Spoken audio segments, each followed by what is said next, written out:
la resurrección de Cristo. Y no se trata, hermanos y hermanas, solamente de una semana en particular. La iglesia del Señor, la iglesia fundamentada en la Biblia, en todas sus reuniones recuerda la muerte del Señor. Porque como dice la Biblia, sin la muerte de Cristo, sin ese hecho histórico, ninguno de nosotros tendría esperanza. Pero gracias a Dios por el sacrificio expiatorio de Cristo en la cruz del Calvario. Y la iglesia del Señor, la iglesia bíblica, digo la iglesia bíblica, la iglesia de gente creyente en el testimonio de la Biblia, tiene dos ritos importantes, u ordenanzas, no sacramentos, sino ordenanzas, que son el bautismo y la cena del Señor.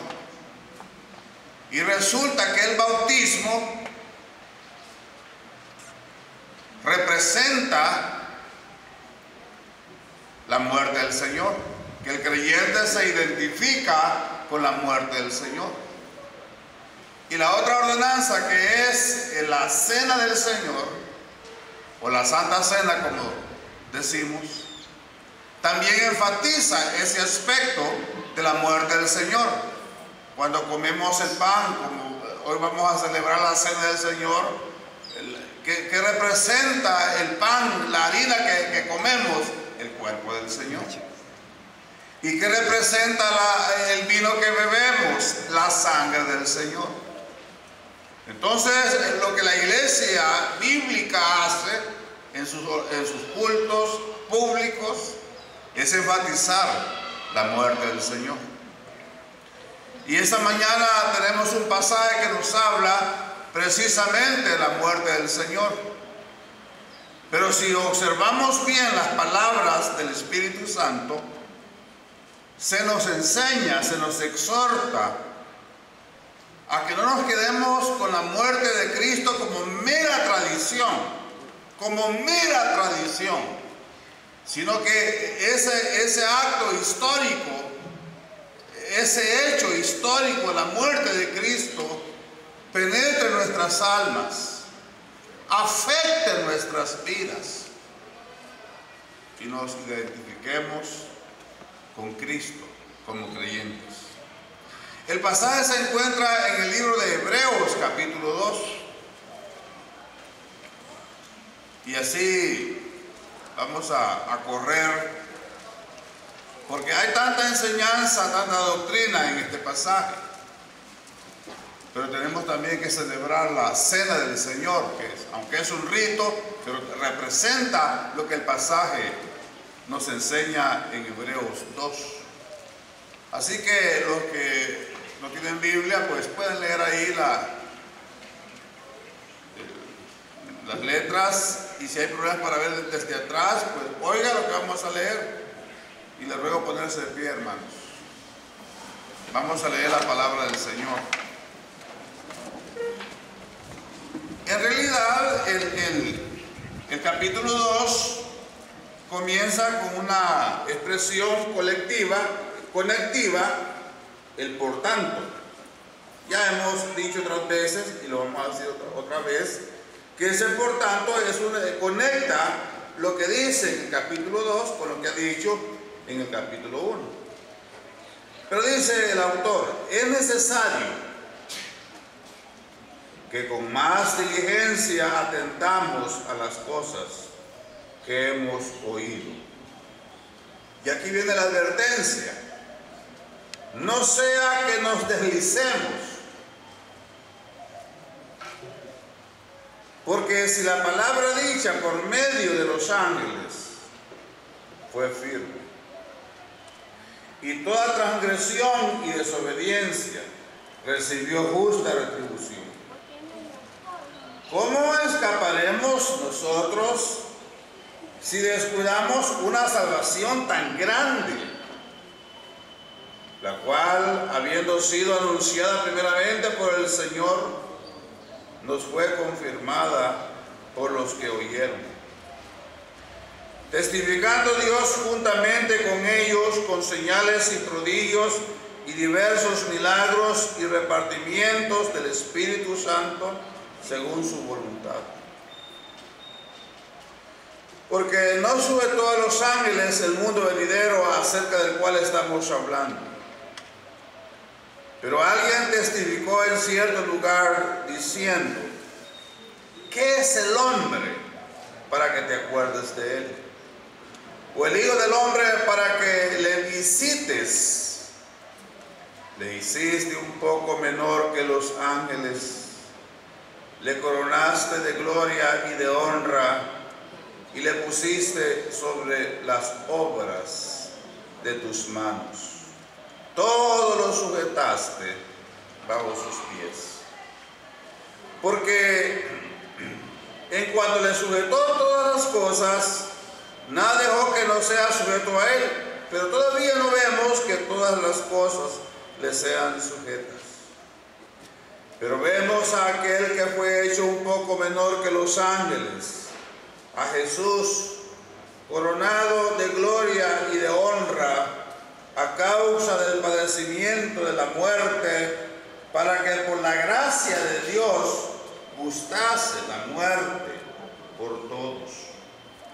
Porque convenía a aquel por cuya causa son todas las cosas, y por quien todas las cosas subsisten, que habiendo de llevar muchos hijos a la gloria, perfeccionarse por aflicciones al autor de la salvación de ellos. Porque el que santifica y los que son santificados, de uno son todos.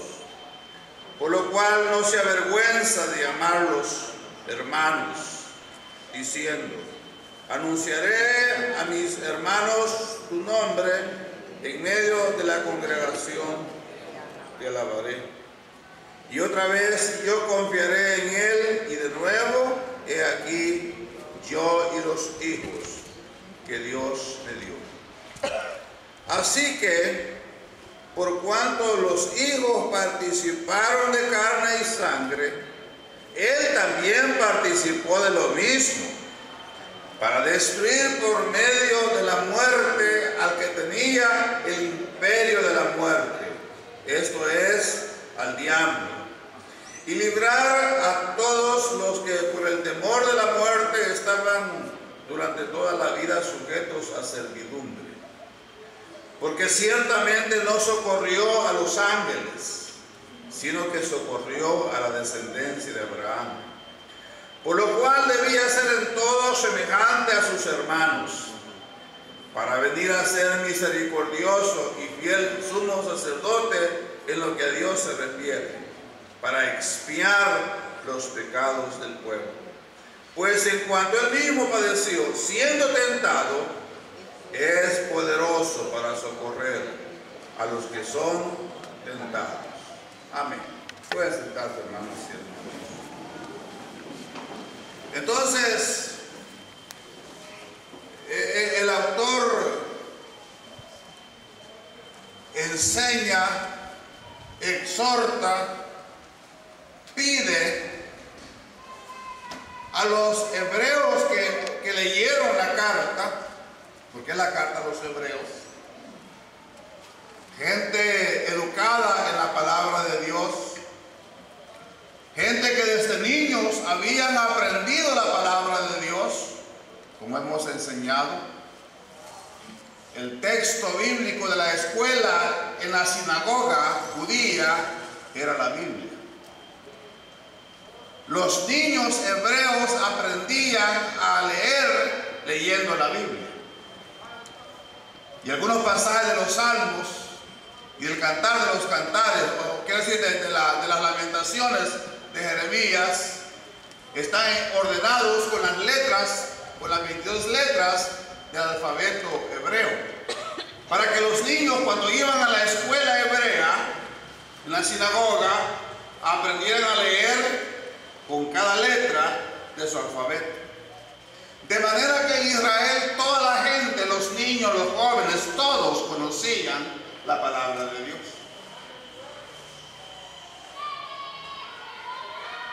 Pero el autor sagrado les dice: apliquen esa palabra a sus vidas. No se queden con la tradición. No se queden con la costumbre religiosa. Porque eso ocurre, hermanos. Envolverse en la tradición, como vemos con nuestro pueblo. Yo no sé qué porcentaje de la gente que hoy ha participado en ritos religiosos, mañana estará en la Sodoma, allá en las playas. Pura tradición. Yo no sé qué porcentaje de la gente que participa en tradiciones religiosas más tarde estará en los bares, en las cantinas o en las discotecas. Pura tradición. Entonces el autor sagrado nos dice en ese versículo 1: es necesario que con más diligencia atendamos a las cosas que hemos oído, y la advertencia clara, precisa, entendible, no sea que nos deslicemos. La palabra que se traduce deslizar es la palabra que significa un barquito sin vela. Un barquito sin ancla. Lo estacionan ahí a la orilla del lago o del mar. Y como no hay un ancla, de repente el viento comienza a soplar.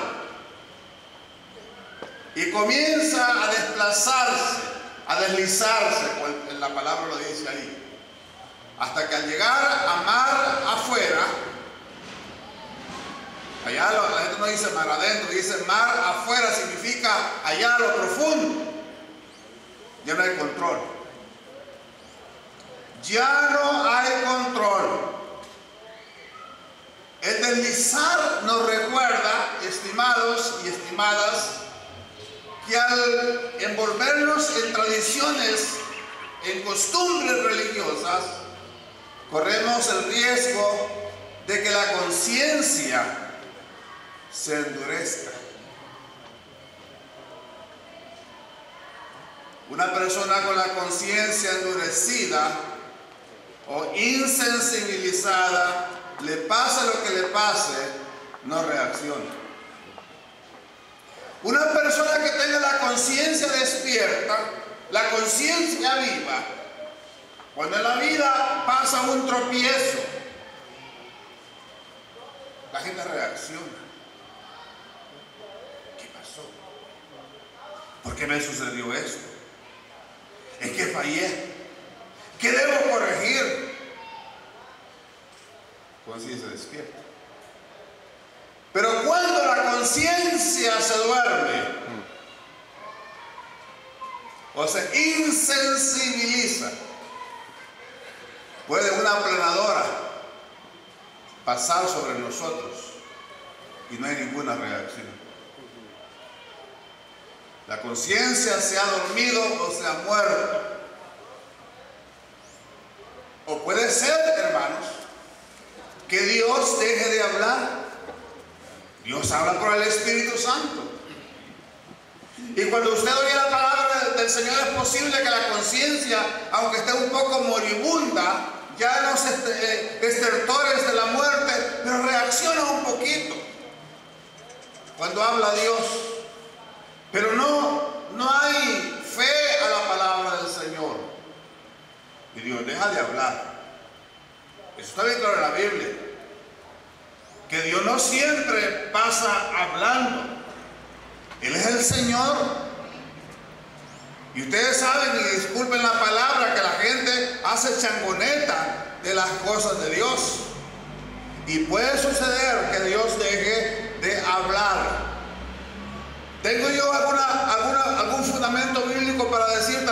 sí, tengo el fundamento bíblico. Por ejemplo, en el libro de los Proverbios, cuando se personaliza la sabiduría, dice el autor sagrado, hablando de la sabiduría representando a Cristo: hablé en las plazas públicas, hablé por las calles, hablé por los caminos y no quisiste oír. Cuando tú hables, yo te responderé.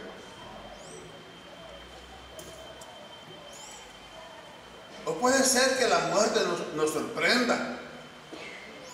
Uno no sabe cuándo le va a tocar la partida, ya no escuchará más la palabra del Señor. Por eso dice el autor sagrado: atendamos las cosas que hemos oído, no sea que nos deslicemos. Da varias razones el autor sagrado. Otra que dice aquí, la que está en el verso 2. Prestemos atención a lo que dice el verso 2. Habla de la ley de Moisés, cuando dice: porque si la palabra dicha por medio de los ángeles fue firme. Si gusta, note ahí que al decir el autor sagrado la palabra dicha por medio de los ángeles, es la palabra que recibió Israel en el monte Sinaí, es la palabra de Moisés, los 10 mandamientos. Los 10 mandamientos. Y cuando dice que fue firme, significa que tuvo su cumplimiento. Que la gente que quebrantó la ley de Moisés tuvo que pagar un precio.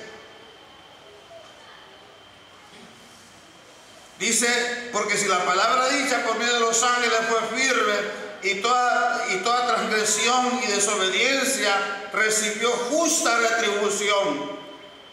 Pregunta al autor.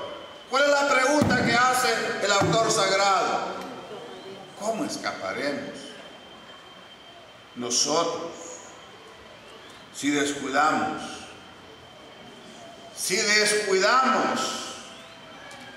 una salvación tan grande? Dice la palabra del Señor que a un individuo se le ocurrió allá en el desierto ir a recoger leña el día de descanso. Ahí está la palabra para que cualquiera lo pueda leer. Allá recogiendo leña y lo llevaron a Moisés. Y Moisés consultó con Dios: ¿qué hacemos?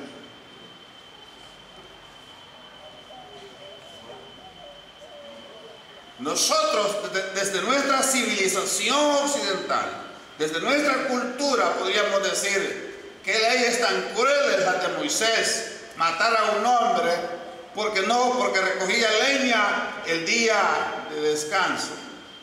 Y tengo que decirlo otra vez: no fue que los mataran por el hecho de recoger la leña.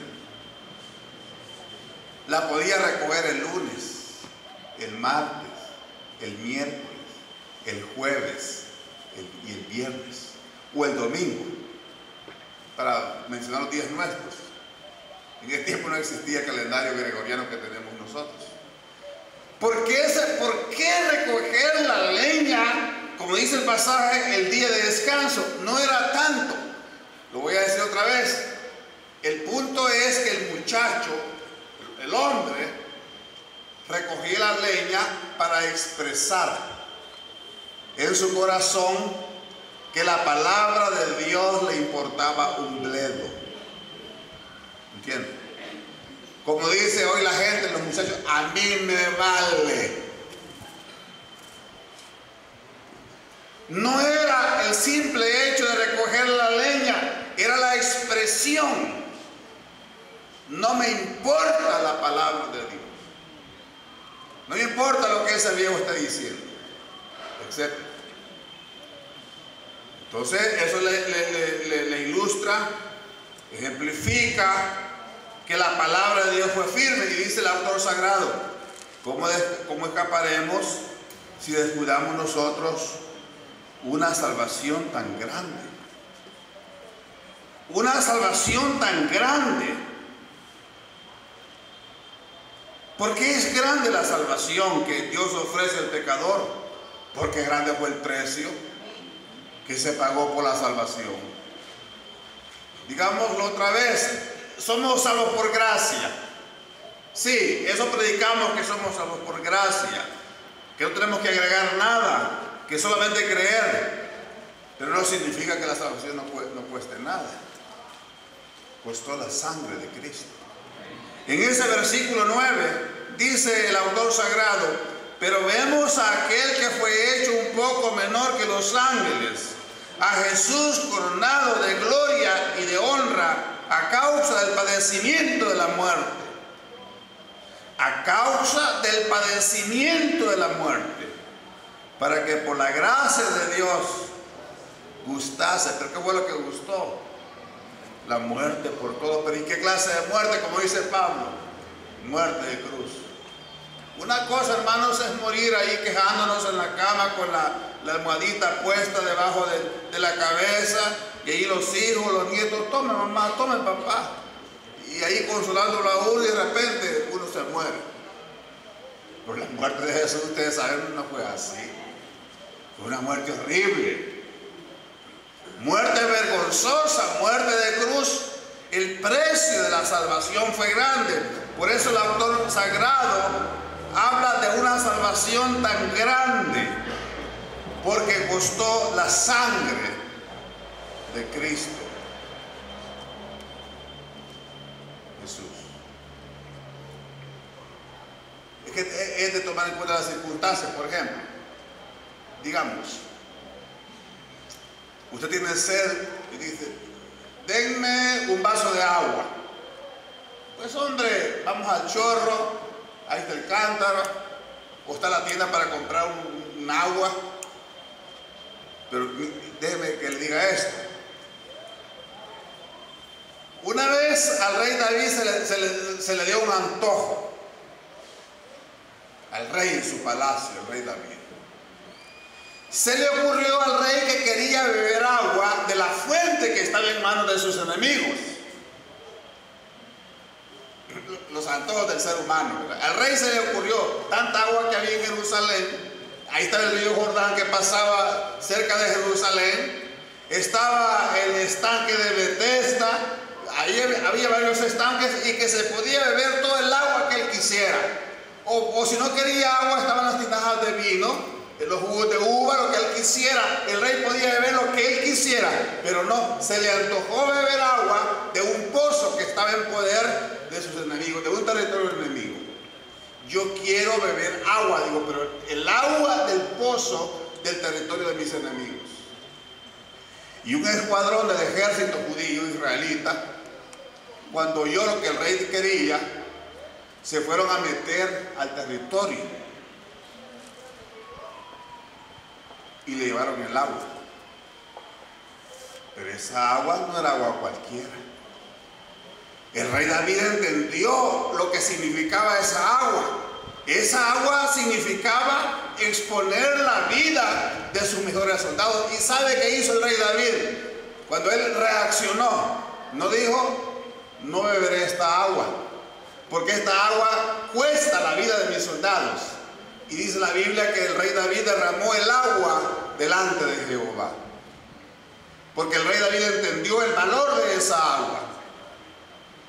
Así debiéramos, estimados oyentes, estimar la salvación. ¿Por qué es salvación tan grande? Porque el precio de la salvación es la sangre del Hijo de Dios. Usted piensa en esto. Cuando ese viernes de hace más de 2000 años, el Padre Celestial tuvo que contemplar la cruel muerte que al Hijo de Dios le daban la soldadesca romana en el monte Calvario. Solo un padre puede entender a otro padre. Yo recuerdo cuando, ya lo he dicho, que cuando hicieron una de las operaciones a Jacob, tenía creo que 3 meses o 4 meses, de una de tantas operaciones que le hicieron, de cirugías. Pues los médicos necesitaban los exámenes de sangre recientes y lo llevé al laboratorio, y la persona que trabajaba ahí quizás comenzaba, estaba nerviosa, yo no sé, y comenzó a pinchar al muchachito. Y cuando le metí la aguja, y aquel niño gritaba del dolor, y resulta que la muchacha también no tenía experiencia, yo no sé, pero no le cuajaba, no le llegaba a la vena. Y yo haciéndome el fuerte con aquella criatura. De repente le buscó la vena por el pie y lo bulló por el pie y no se la halló. Le vamos a buscar la cabeza, me decía. Y yo viendo, sintiendo aquel dolor. Bueno, usted padre de familia me puede entender. Yo deseaba que mejor me hicieran pedazos a mí y que no hicieran sufrir la criatura.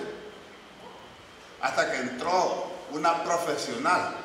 Porque en el mundo así es, hermano. Hay gente patuleca y gente profesional.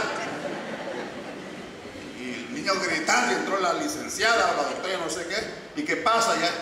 Mira la señora y con su técnica hizo que la venita le saltara y puso la aguja. Ahí estuvo. Pero le metió como 6 pullones al muchachito. Horrible, eso es horrible. Para un pecador ver a su hijo en esa situación, piense el dolor del cielo, cuando el inocente Hijo de Dios gritaba en la cruz del Calvario. Cuando digo las palabras, Dios mío, ¿por qué me has desamparado? Y no hubo respuesta a la súplica, a la pregunta. La Biblia dice que la tierra se llenó de tinieblas. Es fácil entender. Era el momento crítico en la historia humana, cuando Dios juzgaba el pecado nuestro en la muerte de su Hijo en la cruz del Calvario. Y mira lo que hemos llegado, que la gente prefiere cervezas, prefiere a Sodoma y no prefiere a Cristo. Por eso el autor sagrado dice, no descuidemos una salvación tan grande, no la descuidemos, porque esa salvación costó la sangre de Cristo en la cruz del Calvario. Ahora el autor sagrado nos hace ver que la necesidad de la salvación por nuestra miseria. Dios tuvo misericordia de un hombre miserable. Dice en el versículo 5 que no sujetó a los ángeles el mundo venidero acerca del cual estamos hablando, pero alguien testificó en cierto lugar diciendo, aquí está la pregunta antropológica bíblica, ¿qué es el hombre? Hay que responder esa pregunta y responderla con la información bíblica. ¿Qué es el hombre para que te acuerdes de él? ¿O el Hijo del Hombre para que le visites? ¿Qué es el hombre? Un ser extraviado, un ser perdido, un ser miserable. Por supuesto que la antropología bíblica es contraria a la antropología humanista. El humanista entroniza al hombre. El hombre, el ser glorioso, grandioso. Es cierto que somos seres inteligentes, eso es verdad. Tan inteligentes somos los seres humanos que, por ejemplo, Stephen Hawking, el hombre enfermo de Inglaterra, el científico, está todo torcido de la enfermedad en una silla de ruedas, pero así ganó un premio Nobel, porque hizo una teoría de los hoyos negros en el espacio sideral. Pues eso le indica a usted que el ser humano es inteligente. Claro que sí. Y el arte, la cultura, la música, la ciencia, todo lo que el hombre hace refleja lo grande que es el hombre, pero esa grandeza la ha recibido de Dios. Pero aparte de eso que Dios le ha dado, ¿qué es el hombre? Un ser miserable. Y si quieren la ilustración, la tenemos en el libro de Reyes, solo lo digo de paso, cuando dice la Biblia de Naamán, que Naamán era un gran general, que Naamán era un hombre valiente, un hombre distinguido, que era el brazo fuerte del rey de Siria. Y termina diciendo la Biblia que Naamán era leproso. ¿Qué es el hombre? No sé, hermanos, pero déjeme solo ilustrarle. Usted puede ser, estimado joven, muy guapo, atractivo, talentoso, pero usted debe saber que por su sangre andan circulando los virus o los genes, yo no sé, del cáncer. Y en el mío también. Y gracias a Dios los anticuerpos que tenemos trabajan. Pero ahí andan los virus de la tuberculosis, del cáncer, a saber de cuántas enfermedades. Ahí le circulan a usted como a mí. ¿Qué es el hombre? Seres pecadores, seres miserables, seres rebeldes. Pero aún así el pasaje enseña que ese hombre que no merece, Dios se acerca para salvarlo. Porque la gracia de Dios, eso significa el glorioso Dios, el santo Dios, acercándose al hombre para salvarlo. ¿Qué es el hombre para que te acuerdes de él? Estamos en el versículo 6. ¿Qué es el hombre para que te acuerdes de él? O el Hijo del Hombre para que le visites. Y finalmente, para que fuese posible la salvación de este ser miserable que es el hombre, el Hijo de Dios se humilló. Versículo 9. Pero vemos a aquel que fue hecho un poco menor que los ángeles. Está hablando aquí el autor sagrado de la humanidad de Cristo. Si Pablo explica en el libro de Filipenses que tomó la forma de esclavo, de siervo, un acto de humillación propia, voluntaria. Y aquí esta humillación voluntaria está expresada en el verso 9. Pero vemos a aquel que fue hecho un poco menor que los ángeles, a Jesús coronado de gloria y de honra a causa del padecimiento, de la muerte, para que por la gracia de Dios gustase la muerte por todos. Humillación. Dice el pasaje, gustó la muerte por todos, sin acepción de personas, por todos. Habla de que este Dios, hombre que gustó la muerte por todos, pasó por etapas de aflicción. Dice el versículo 10 al final, hermanos, versículo 10 al final, que habiendo de llevar muchos hijos a la gloria, perfeccionase por aflicciones. Fíjese, perfeccionase por aflicciones al autor de la salvación de ellos. Fue afligido, y todos sabemos aquí lo que es la aflicción. Yo un montón de veces que me he sentido afligido, hermanos. A veces, fíjense que amanezco afligido y no sé por qué estoy afligido. A veces hay causas. Yo le dije a una hermana, ¿y qué será que yo a veces amanezco afligido y no sé por qué? Y me dijo, tómase un ajo, un diente de ajo, me dijo con agua así, un vaso de agua. Y me funciona. Fíjese, hasta de puro gusto se aflige uno. Mucho más cuando hay dificultades, ¿verdad? Que nos dicen de una enfermedad, los problemas de la vida, que las amenazas que hay en la vida, que nos amenazan injustamente. Bueno, tantas cosas. Sabemos lo que es aflicción. Y esta aflicción que experimentó Cristo no fue por causa de Él, sino por nuestra causa.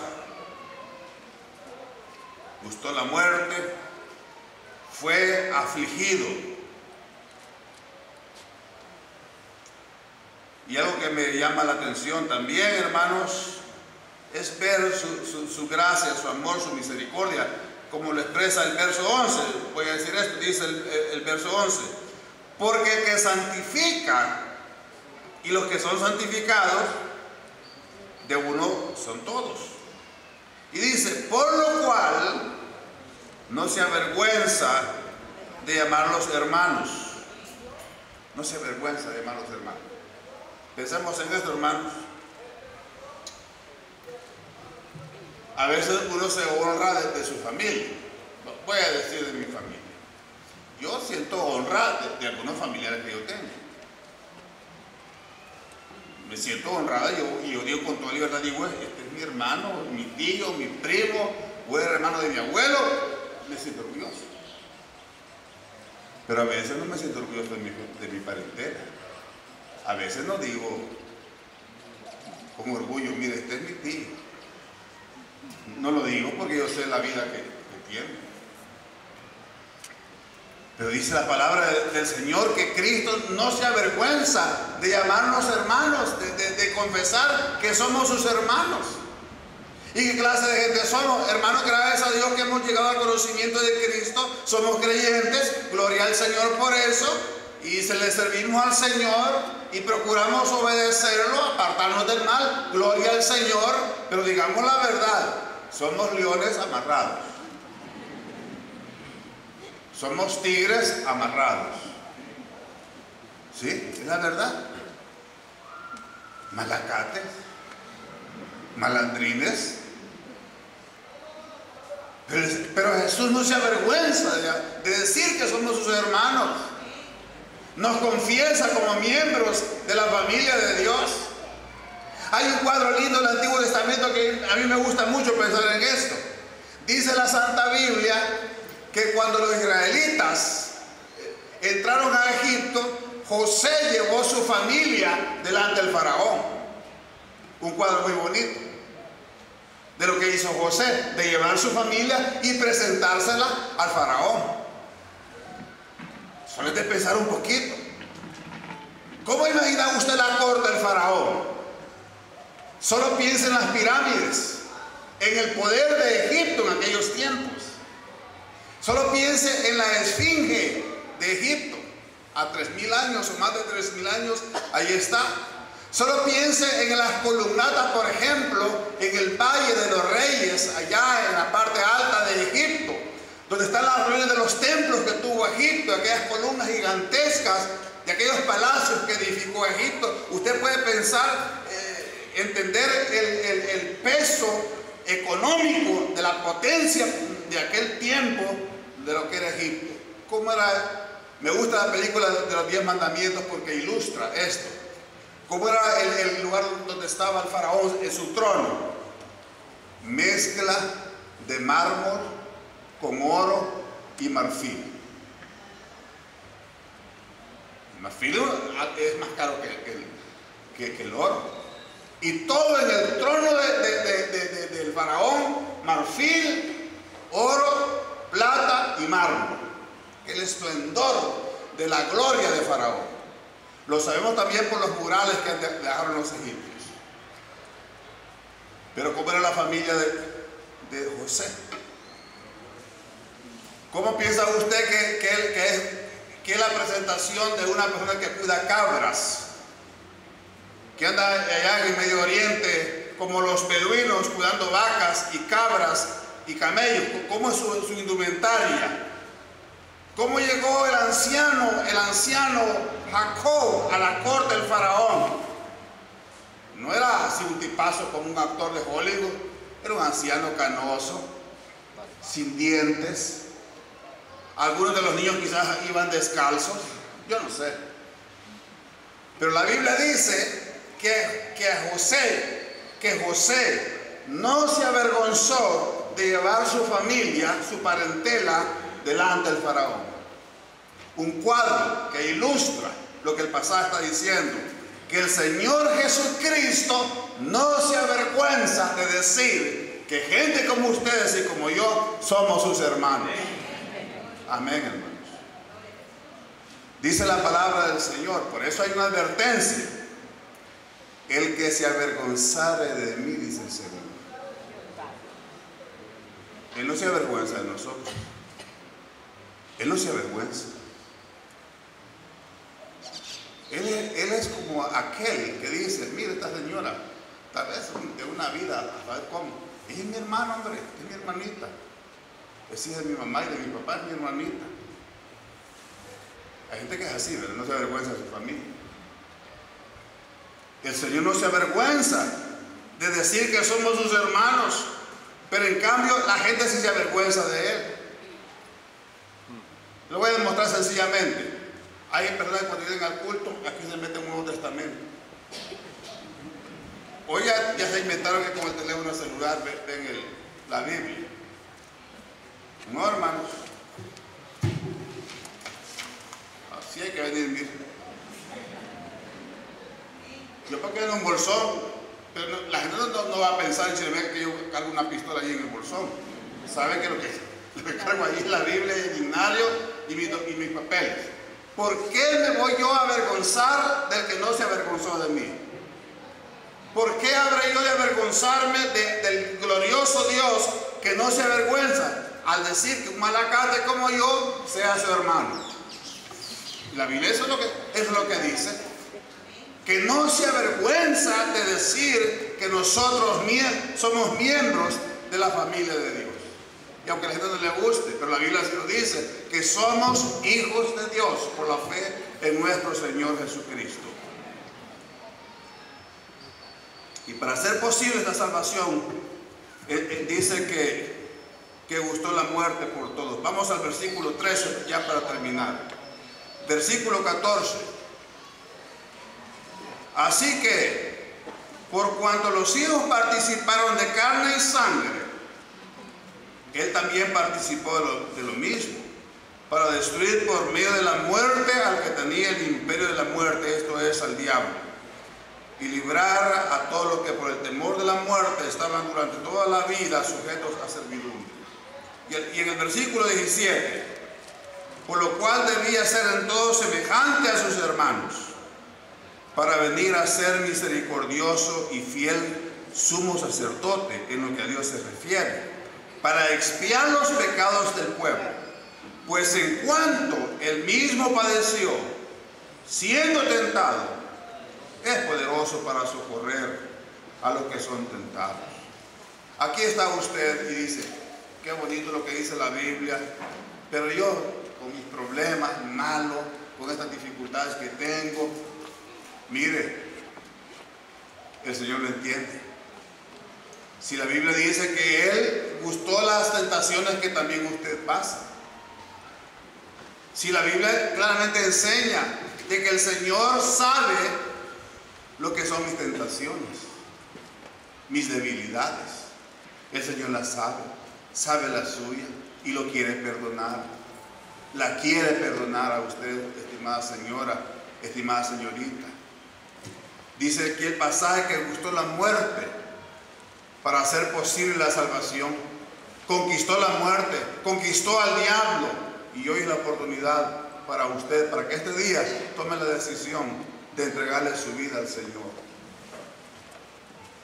¿Alguien quiere entregarle su vida a Cristo? Mientras los hermanos oran, mientras las hermanas oran, ¿desea alguien entregarle su vida a Cristo? Póngase de pie en señal de que usted esta mañana decide recibir a Cristo como su único y suficiente Salvador personal. ¿Alguien desea? Bueno, joven, que Dios lo bendiga. ¿Alguna persona, alguna otra persona quiere recibir a Cristo como su Señor y Salvador personal? Le invitamos en el nombre del Señor. Dios te bendiga, varón. La Biblia dice: hoy es el día de salvación. ¿Alguien más desea recibir a Cristo? ¿Alguien más se pone de pie y pasa al frente en señal de que recibe al Señor? No se avergüence de Cristo. No se avergüence, dice el Señor: el que se avergonzare de mí, yo me avergonzaré. Confiese a Cristo. ¿Alguien más desea confesar a Cristo como Señor y Salvador personal de su vida? ¿Quiere usted ponerse de pie? Dios te bendiga, niño. Amén. ¿Alguien más desea recibir al Señor como su Salvador personal? ¿Alguna señorita? ¿Alguna señora adulta? ¿Desea usted recibir a Cristo? Le hacemos la invitación en el nombre del Señor. O alguien desea reconciliar con el Señor, también le hacemos la invitación para que este día se reconcilie. La Biblia dice, hoy es el día aceptable. Dios te bendiga, hermano. Dice la Biblia, hoy es el día aceptable. Hoy es el día de salvación. Dice el Señor en su palabra, si oyereis hoy su voz, no endurezcáis el corazón. Habrá otra persona más que desea hacer confesión de su fe en Cristo Jesús. No queremos terminar este culto sin hacerlo. No queremos que usted se vaya diciendo, yo quería entregarle mi vida al Señor. Dios te bendiga, varón, adelante. Yo quería entregarle mi vida al Señor, pero el pastor no dijo nada. Hay gente que se dice. No queremos que usted diga eso. ¿Alguien más desea reconciliarse con el Señor? Amén. Dice la Biblia, si oyereis hoy su voz, no endurezcáis el corazón. El Señor está hablando. No es la iglesia la que habla, no es el pastor. No, es el Señor el que habla. Por última vez, alguien más decide recibir al Señor, confesar a Cristo como Señor y Salvador personal. ¿Habrá alguna otra persona que quiera hacerlo? Le invitamos en el nombre del Señor. Los diáconos pasan para orar por los hermanos, por las hermanas, y nos ponemos de pie para orar, y luego nos sentamos para ofrecer los elementos de la cena del Señor. Oremos. Bendito Dios, te damos gracias